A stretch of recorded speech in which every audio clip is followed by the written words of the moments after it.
My name is Dr. Anthony Levatino. I'm a practicing obstetrician-gynecologist, and I've performed over 1,200 abortions.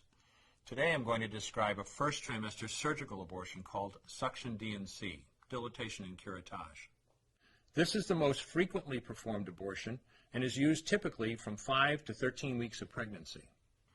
After administering anesthesia, the abortionist uses a speculum like this.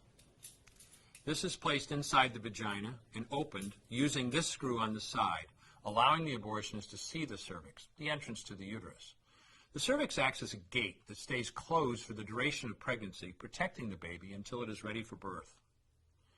The abortionist uses a series of metal rods called dilators, like these, which increase in thickness, and inserts them into the cervix to dilate it, gaining access to the inside of the uterus where the baby resides. The baby has a heartbeat, fingers, toes, arms, and legs, but its bones are still weak and fragile. The abortionist takes a suction catheter like this one. This is a 14 French suction catheter. It's clear plastic, about 9 inches long, and it has a hole through the center. It is inserted through the cervix into the uterus.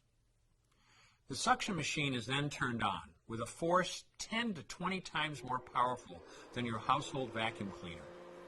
The baby is rapidly torn apart by the force of the suction and squeezed through this tubing down into the suction machine, followed by the placenta. Though the uterus is mostly emptied at this point, one of the risks of a suction D&C is incomplete abortion. Essentially, pieces of the baby or placenta left behind. This can lead to infection or bleeding.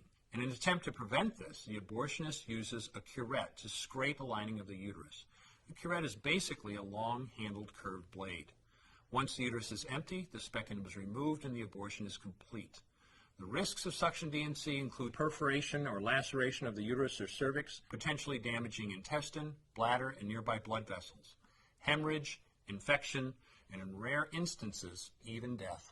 Future pregnancies are also at a greater risk for loss or premature delivery due to abortion-related trauma and injury to the cervix. As I mentioned at the beginning, I'm Dr. Anthony Levatino, and in the early part of my career as an OBGYN, I performed over 1,200 abortions. One day, after completing one of those abortions, I looked at the remains of a preborn child whose life I had ended, and all I could see was someone's son or daughter. I came to realize that killing a baby at any stage of pregnancy for any reason is wrong. I want you to know today, no matter where you're at or what you've done, you can change. Make a decision today to protect the preborn. Thank you for your time.